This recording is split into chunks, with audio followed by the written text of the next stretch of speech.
ನೀನ್ ಮೊದ್ಲು ಸಾಯ್ಬೇಕು ಅಂತ ನಾನ್ ದಿನ ಕನ್ಸ್ ಕಾಣ್ತಿದ್ದೀನಯ್ಯ. ಅದ್ಯಾಕೋ ಇನ್ನೂ ನಡೀತಾನೆ ಇಲ್ಲ. ನೀನಿಲ್ಲ ಅಂದ್ರೆ ನಾನು ನನ್ ಮಗ ತುಂಬಾ ಸಂತೋಷವಾಗಿರ್ತೀವಯ್ಯ. ಆ ದಿನ ಯಾವತ್ ಬರುತ್ತೋ ಗೊತ್ತಿಲ್ಲ. ಆ ದೇವ್ರು ನನಗೆ ಆ ಸಂತೋಷನ ಯಾವತ್ ಕೊಡ್ತಾನೋ ಗೊತ್ತಿಲ್ಲ. ಇದನ್ ಮಾತ್ರ ಅರ್ಥ ಮಾಡ್ಕೋ. ನೀನ್ ಯಾವಾಗ ನನ್ ಕತ್ತಿಗೆ 3 ಗಂಟೆ ಹಾಕ್ದ್ಯೋ ಆಗ ಅದು ನನಗೆ ತಾಳಿದಾರ ಅಲ್ಲ, ನೇಣ್ ಹಗ್ಗ. ಅವತ್ತೇ ನಾನ್ ಸತ್ತು ಹೋಗ್ಬಿಟ್ಟೆ. ಇವತ್ತು ನಾನ್ ಬದುಕಿರೋದೇ ನನ್ ಮಗನ್ಗೋಸ್ಕರ ಅಯ್ಯ. ಅದು ಒಂದು ನಡೆಯೋ ಹೆಣವಾಗ್ಬಿಟ್ಟಿದೀನಿ.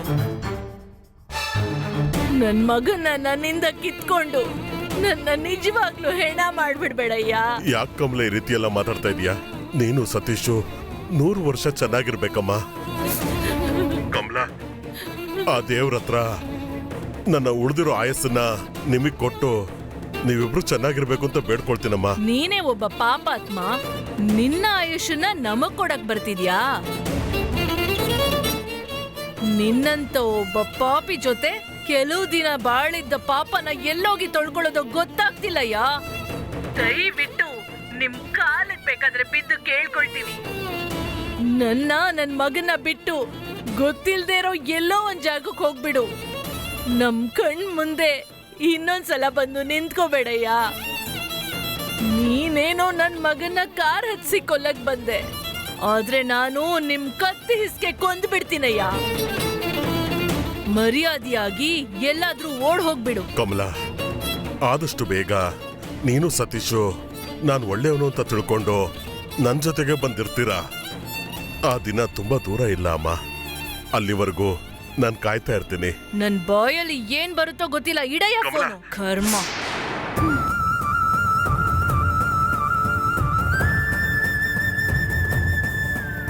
ಅಯ್ಯೋ, ನನ್ ಮಗನ್ಗೇನಾಯ್ತು ಗೊತ್ತಿಲ್ವೇ ಸತೀಶ?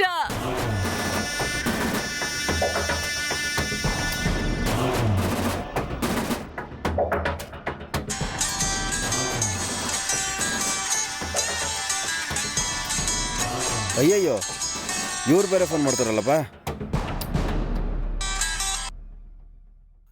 ಹೇಳಣ್ಣ. ಏ ಶಕ್ತಿ, ಲೇ ದಡ್ಡ, ಏನೋ ಮಾಡಿದೀಯ ನೀನು? ನನ್ನ ಕಣ್ಣೆದ್ರಿಗಿದ್ದಿದ್ರೆ ಸಾಯಿಸಿ ಬಿಡ್ತಿದ್ದೆ ನಿನ್ನ. ಅಣ್ಣ, ನಾನ್ ನಿನಗೇನು ಹೇಳಿದ್ದೆ, ನೀನ್ ಏನ್ ಮಾಡಿದೀಯ ಈಗ? ಅಣ್ಣ, ನೀವ್ ಹೇಳಿರೋದನ್ನ ತಾನೇ ನಾನು ಮಾಡ್ಬಿಟ್ಟು ಬಂದಿದ್ದೀನಿ. ಜಸ್ಟ್ ಮಿಸ್ ಅಣ್ಣ. ಏನಂದೆ? ಜಸ್ಟ್ ಮಿಸ್ಸಾ? ಲೈ, ನಿನಗೆಷ್ಟು ಕೊಬ್ಬಿರ್ಬೇಕು ನಿನ್ನ? ದಟ್ ನನ್ ಮಗನೇ, ಆ ಸಂಧ್ಯಾನ ಕೊಲ್ಲು ಅಂತ ಪ್ಲಾನ್ ಮಾಡ್ಕೊಟ್ರೆ ನೀನ್ ನನ್ ಮಗ ಸತೀಶ್ ಮೇಲೆ ಕಾರ್ ಹತ್ತಿದ್ಯಾ? ನಿಮ್ ಮಗನ ಮೇಲೆ ಕಾರ್ ಹತ್ತಿದ್ದು ನನ್ ತಪ್ಪಲ್ಲಣ್ಣ, ಅದು ನಿಮ್ ಮಗುಂದಣ್ಣ ತಪ್ಪು. ಲೈ, ಏನು ಹೇಳ್ತಿದ್ಯಾ? ಅದು ಸತೀಶ್ದೇ ತಪ್ಪ? ನೀನು ಹೇಳ್ತಿರೋದು ನಿಜ ಏನೋ? ಹೌದಣ್ಣ, ಆದ್ರೆ ಏನ್ ಹಿಡಿತು ಅಂದ್ರೆ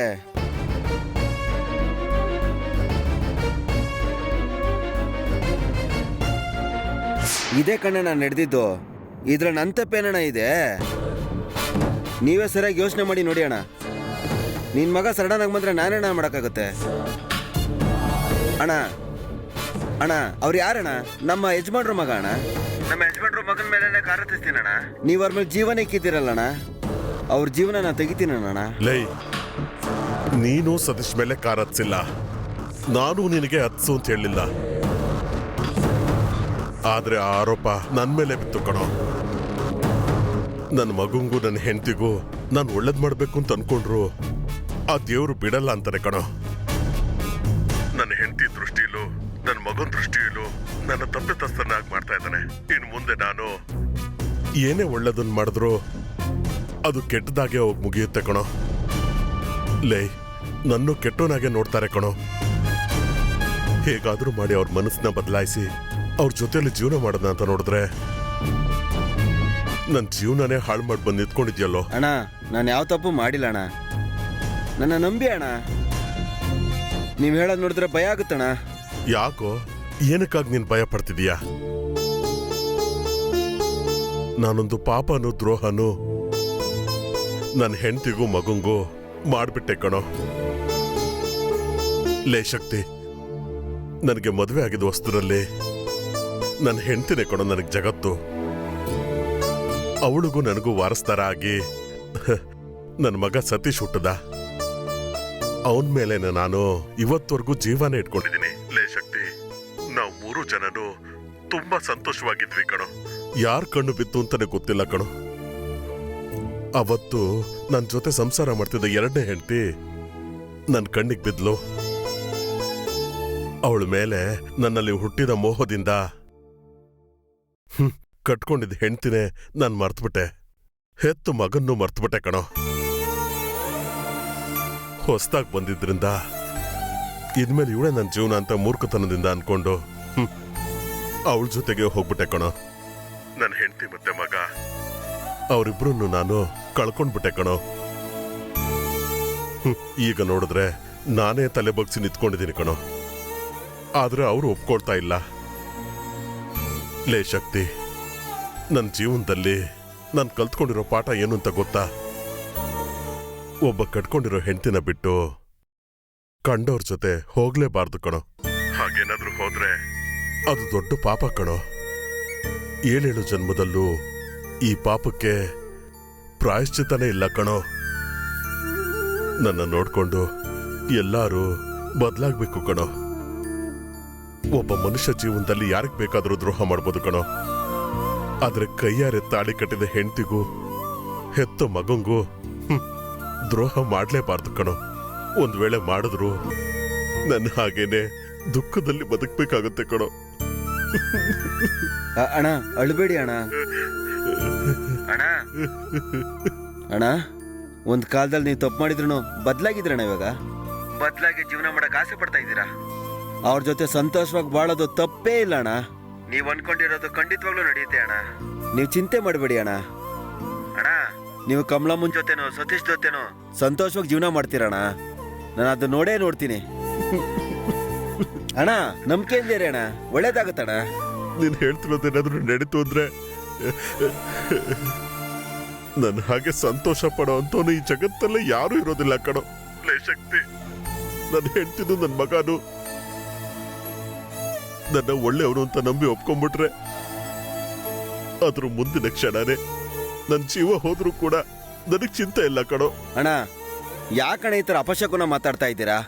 ನೀವು 100 ವರ್ಷ ಚೆನ್ನಾಗಿರ್ತೀರಣ್ಣ. ಅವರು ನನ್ನ ಮತ್ತೆ ಒಪ್ಕೊಂಡ್ರೆ ಸಾಕು ಕಣೋ. ಅವಾಗ್ಲೇ ಕಣೋ ನನ್ನ ಆತ್ಮಕ್ಕೆ ಶಾಂತಿ ಸಿಗೋದು. ಅಣ್ಣ, ಹಂಗೆಲ್ಲ ಹೇಳ್ಬಿಡಿ ಅಣ್ಣ.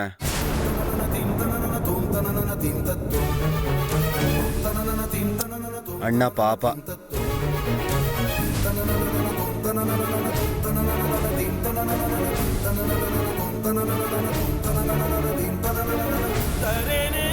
ಇವಾಗ ನಾನು ನನ್ನ ಮಗನ ಹೇಗ್ ಹೋಗಿ ನೋಡೋದಕ್ಕೂ ಬಿಡೋದಿಲ್ಲ.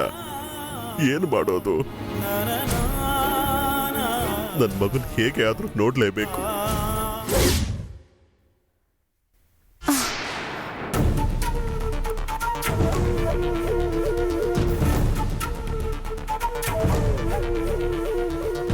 ಎಡಗಾಲಿಟ್ಟು ಮುಂದೆ ಹೋಗ್ಲಾ ಇಲ್ಲ ಬಲ್ಗಾಲಿಟ್ಟು ಮುಂದೆ ಹೋಗ್ಲಾ? ನಾವು ಈ ಮನೇಲೇ ಅಲ್ವಾ ಬಾಳೋದು? ಹಾಗಾದ್ರೆ ಬಲ್ಗಾಲಿಟ್ಟೆ ನಾವು ಈ ಬಾಳೋ ಈ ಮನೆ ಒಳಗೆ ಹೋಗೋಣ.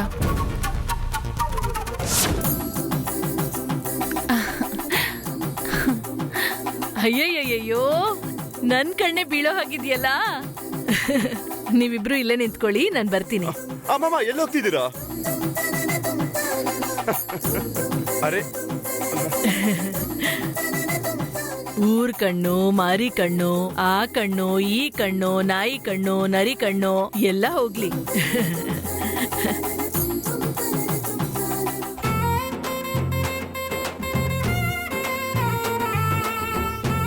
ನಿಮ್ಮಿಬ್ರ ಈ ಬಂಗಾರದ ಜೋಡಿ ನೋಡ್ತಿದ್ರೆ ನನ್ ಕಣ್ಣೆ ಬೀಳೋ ಹಾಗಿದೆ. ಸಂಧ್ಯಾ, ನೀನ್ ಮಹಾಲಕ್ಷ್ಮಿ. ಈ ಮನೆಗೆ ಕಾಲೆತ್ತಿಡ್ತಿದ್ಯಾ. ಇನ್ಮೇಲೆ ಅಮ್ಮ ನಮ್ ಮನೆ ಅಭಿವೃದ್ಧಿ ಆಗೋದು. ಒಳಗೋಗಿ ಕರ್ಕೊಂಡು ಹೋಗೋ. ಸರಿ, ಬಾ ಬಾ.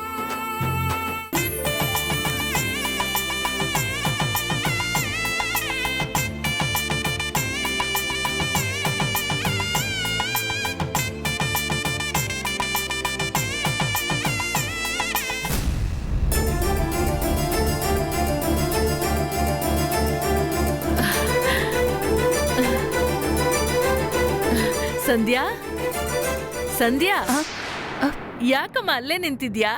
ಒಳಗ್ ಬಾಮ್ಮ. ಇದು ನಿನ್ ಮನೆನೇ, ಒಳಗ್ ಬಾ.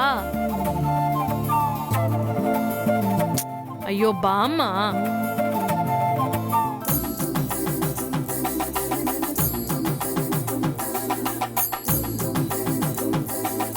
ಆಮೇಲೆ ಸಂಧ್ಯಾ, ಏನಮ್ಮ ಆಶ್ಚರ್ಯ, ನೀನ್ ನಮ್ಮನೆಗ್ ಬಂದಿದ್ಯಾ? ಏನ್ ವಿಶೇಷ ಹೇಳಮ್ಮ. ಅದೇನಿಲ್ಲಮ್ಮ, ನಿಮ್ಮ ಮಗಂಗೆ ಕಾರ್ ಟಚ್ ಆಗಿ ಆಕ್ಸಿಡೆಂಟ್ ಆಯ್ತು ಅಂತ ಕೇಳ್ಪಟ್ಟೆ. ಅದಕ್ಕೆ ಭಯ ಬಿಟ್ಟು ಓಡ್ ಬಂದೆಮ್ಮ.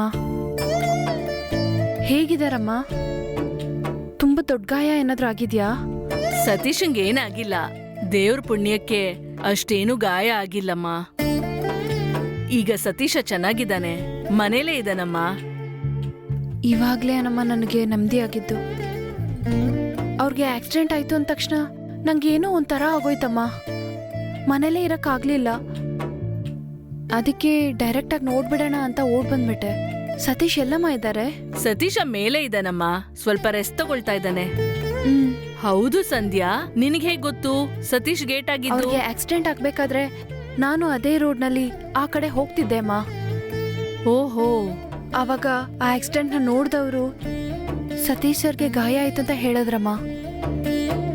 ನಾನು ಸತೀಶ್ ಸರ್ನ ನೋಡಿಲ್ಲ, ಅವರು ನನ್ನ ನೋಡಿಲ್ಲ. ಆಗಮ್ಮ, ಹ್ಮ್. ಪರವಾಗಿಲ್ಲ ಸಂಧ್ಯಾ, ನನ್ ಮಗನ್ ಮೇಲೆ ನನಗಿಂತ ಜಾಸ್ತಿ ಪ್ರೀತಿ ಇಟ್ಟಿದ್ಯಾ. ಯಾರಮ್ಮ ಸತೀಶ್ ಸರ್ ಮೇಲೆ ಕಾರ್ ಹತ್ಸಿದ್ದು? ಹತ್ಸಿದ್ದವ್ರನ್ನ ಇಟ್ಕೊಂಡ್ಬಿಟ್ರಾ? ಸತೀಶ್ ಮೇಲೆ ಕಾರ್ ಹತ್ಸಿದ್ದು ಬೇರೆ ಯಾರೂ ಅಲ್ಲಮ್ಮ, ನನ್ ಗಂಡನೇ. ಸತೀಶ್ ಅವರ ಅಪ್ಪನೇ ಅಮ್ಮ. ಇಂಥ ಗತಿಗೆಟ್ಟ ಕೆಲ್ಸ ಮಾಡಿದ್ದು ಅವರೇ ಅಮ್ಮ. ಏನಮ್ಮ ಹೇಳ್ತಿದ್ದೀರಾ? ಸತೀಶ್ ಹೆತ್ತ ತಂದೆನೆ ಸತೀಶ್ ಮೇಲೆ ಆಕ್ಸಿಡೆಂಟ್ ಮಾಡೋದಕ್ಕೆ ಮನುಷ್ಯರು ಕಳ್ಸಿದ್ರಾ? ನೀವ್ ಹೇಳಿದ್ದು ನನ್ನ ಕೈಯಲ್ಲಿ ನಂಬಕ್ಕೆ ಆಗ್ತಿಲ್ಲಮ್ಮ. ನನ್ ಕೈಯಲ್ಲೂ ನಂಬಕ್ ಆಗ್ತಿಲ್ಲಮ್ಮ. ಇಂಥವ್ರಿಗೋಗಿ ನನ್ ಮಗ ಹುಟ್ಟಿದಾನಲ್ಲ. ಏನಮ್ಮ, ನಾನು ಕೇಳ್ತೀನಿ ಅಂತ ತಪ್ಪು ತಿಳ್ಕೊಬೇಡಿ. ನಿಮ್ ಹಸ್ಬೆಂಡ್ ನಿಮ್ ಜೊತೆನೆ ತಾನೇ ಇದ್ದಾರೆ. ಯಾಕೆ ಸತೀಶ್ ಮೇಲೆ ಅವ್ರಿಗೆ ಅಷ್ಟೊಂದು ವೆಂಜನ್ಸ್? ಸತೀಶ್ ಅಂದ್ರೆ ಅವ್ರಿಗೆ ಇಷ್ಟ ಇಲ್ವಾ? ಯಾಕಮ್ಮ ಹೇಳಿಮ್ಮ. ಸತೀಶ್ಗೂ ಆ ಮನುಷ್ಯ ಇಷ್ಟನೇ ಇಲ್ಲಮ್ಮ. ನಿನ್ ಹತ್ರ ಹೇಳಕ್ಕೇನಮ್ಮ, ಆ ಮನುಷ್ಯ ನಮ್ಮಿಬ್ಬರನ್ನ ಬಿಟ್ಟು ಹೋಗಿ ತುಂಬಾ ವರ್ಷ ಆಯ್ತು. ಆ ಮನುಷ್ಯನ್ಗೆ ಇನ್ನೊಬ್ಳು ಹೆಂಡತಿ ಇದ್ದಾಳೆ, ಅವ್ರ ಜೊತೆನೆ ಆ ಮನುಷ್ಯ ಈಗಿರೋದು. ಸತೀಶ್ಗೂ ಆ ಮನುಷ್ಯನ್ಗೂ ಸೆಟ್ಟೇ ಆಗಲ್ಲಮ್ಮ. ಅವ್ರಪ್ಪನೇ ಅವನಿಗೆ ಮೊದಲನೇ ಶತ್ರು. ಸತೀಶ್ ಸರ್ ಅವ್ರ ಅಪ್ಪನ ಜೊತೆ ಮಾತಾಡಲ್ವಾ? ಮಾತಾಡೋದಾ? ಅವ್ರನ್ನ ನೇರವಾಗಿ ನೋಡಕ್ಕೂ ಅವನಿಗೆ ಇಷ್ಟನೇ ಇಲ್ಲ. ಸತೀಶನ್ಗೆ ಅವ್ರಪ್ಪನ್ ನೋಡಿದ್ರೆ ಆಗೋದೇ ಇಲ್ಲ.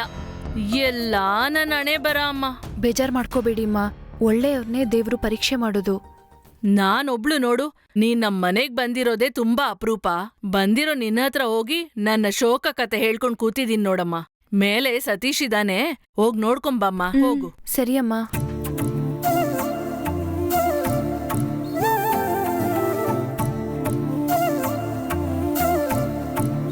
ಅಷ್ಟೊಂದೆಲ್ಲ ಏನ್ ಏಟ್ ಆಗಿಲ್ಲ. ಯಾ ಫೈನ್ ಫೈನ್, ಚೆನ್ನಾಗೇ ಇದ್ದೀನಿ. ಇಲ್ಲ ಇಲ್ಲ, ನೀವ್ ಅಂದ್ಕೊಂಡಿರೋಗೇನು ಇಲ್ಲ.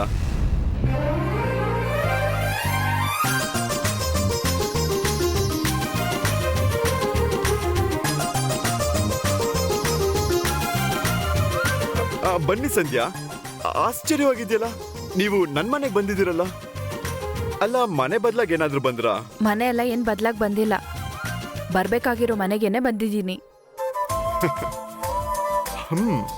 ಹೌದು ಸಂಧ್ಯಾ, ಈ ಮನೆಗೆ ನೀನು ಸೊಸೆಯಾಗಿ ಬಂದು ಬದುಕೋ ಮನೆ ಇದು. ನಿಮ್ಗೆ ಏಟಾಯ್ತಂತ ಕೇಳ್ಪಟ್ಟೆ, ಅದಕ್ಕೆ ಭಯ ಆಗಿ ಓಡ್ ಬಂದೆ. ನೀವ್ ಹೇಗಿದ್ರಾ? ತುಂಬಾ ಏಟಾಗಿದ್ಯಾ? ಜಾಸ್ತಿ ಎಲ್ಲ ಏನ್ ಏಟಾಗಿಲ್ಲ, ಲೈಟಾಗಿ ಗಾಯ ಆಗಿದೆ. ನನಗೆ ಏಟಾಗಿದೆ ಅಂತ ಗೊತ್ತಾಗಿದ ತಕ್ಷಣ ನನ್ ನೋಡಕ್ ಬಂದ್ರಲ್ಲ, ನನಗೆ ತುಂಬಾ ಖುಷಿ ಆಗ್ತಿದೆ. ಯಾಕೆ ಸಂಧ್ಯಾ, ನನ್ ಮೇಲೆ ಅಷ್ಟು ಕಾಳಜಿನಾ? ಕಾಳ್ಜಿನ? ಅದಕ್ಕೂ ಮೇಲೆ ಏನೋ ಇದೆ. ಸಂಧ್ಯಾ, ನೀ ನನ್ನ ಮೇಲೆ ಇಟ್ಟಿರೋದು ಪ್ರೀತಿ ಅಂತ ತಿಳ್ಕೊಳ್ಳೋದ್ರಷ್ಟು ನಾನು ದಡ್ಡನಾ? ನೀನ್ ಮುಟ್ಟಾಳೆ ಕಣೋ. ಕೇಳ್ತೀಯ ನೋಡು. ಹೇ, ನಾನು ನಿನ್ನ ಎಷ್ಟು ಪ್ರೀತಿ ಮಾಡ್ತಿದ್ದೀನಿ ಗೊತ್ತಾ? ಆದ್ರೆ ನಾನು ಹೇಳಲ್ಲ. ನನ್ನನ್ನ ಒಂದ್ಸಲ ದುರಾದೃಷ್ಟದಿಂದ ಕಾಪಾಡಿದ್ರಿ. ಈಗೇನಂದ್ರೆ ನನಗೆ ಏಟಾಗಿದೆ ಅಂತ ಗೊತ್ತಾಗಿದ ತಕ್ಷಣ ಓಡ್ ಬಂದ್ರಿ. ನಿಮಗೆ ನನ್ನ ಮೇಲೆ ಎಷ್ಟು ಅಕ್ಕರೆ. ನಾನ್ ನಿಮಗ್ ಮಾಡಿದ ಸಹಾಯಕ್ಕಿಂತ ನೀವ್ ನನಗ್ ಮಾಡಿದ ಸಹಾಯನೇ ದೊಡ್ಡದು. ನನ್ನ ಹಣನ ಆ ಕಳ್ಳಯಿಂದ ಬಚಾವ್ ಮಾಡ್ಕೊಟ್ರಿ. ಕೊಲೆ ಕೇಸಲ್ಲಿ ಪೊಲೀಸ್ ಹತ್ರ ಸಿಕ್ಕಾಕೊಂಡಿದ್ದಾಗ ನೀವು ನಿಜವಾದ ಅಪರಾಧಿನ ಕಂಡುಹಿಡಿದು ನನ್ನ ಈ ಕೇಸಿಂದ ಹೊರಗೆ ತೆಗೆದ್ರಿ. ನೀವ್ ಮಾಡಿದ ಸಹಾಯಕ್ಕೆ ನಾನು ಜೀವನ ಪೂರ್ತಿ ಥ್ಯಾಂಕ್ಸ್ ಹೇಳಿದ್ರು ಹೇ ಸಾಕಾಗಲ್ಲ. ಏನ್ರಿ ದೊಡ್ಡ ಮಾತನ್ನ ಆಡ್ತಿದ್ದೀರಾ? ನಮ್ಮಿಬ್ರದ್ದು ಏನ್ ಪೂರ್ವ ಅನುಬಂಧ ಅಂತ ನನಗೆ ಗೊತ್ತಿಲ್ಲ. ಒಬ್ರು ಇನ್ನೊಬ್ರಿಗೆ ಸಹಾಯ ಮಾಡ್ತಾನೆ ಇದೀವಿ. ನಮ್ಮಿಬ್ಬರ ಈ ಸಂಬಂಧ ಲೈಫ್ ಲಾಂಗ್ ಉಳ್ಕೋಬೇಕು ಅನ್ಕೋತೀನಿ. ನಮ್ಮಿಬ್ಬರ ಈ ಗೆಳೆತನ ಪ್ರೀತಿಯಾಗಿ ಬದಲಾಗಿ ಮದ್ವೆಯಾಗಿ ಅಂತ್ಯ ಆಗ್ಬೇಕು. ನೀನ್ ನಿನ್ ಮೈಂಡಲ್ಲಿ ಏನ್ ಅನ್ಕೊಂಡ್ಯೋ ನಂಗೆ ಗೊತ್ತಿಲ್ಲ. ಐ ಲವ್ ಯು ಕಣೋ. ಆದಷ್ಟು ಬೇಗ ನಾನು ನೀನು ಗಂಡ ಹೆಂಡತಿ ಆಗ್ಬೇಕು.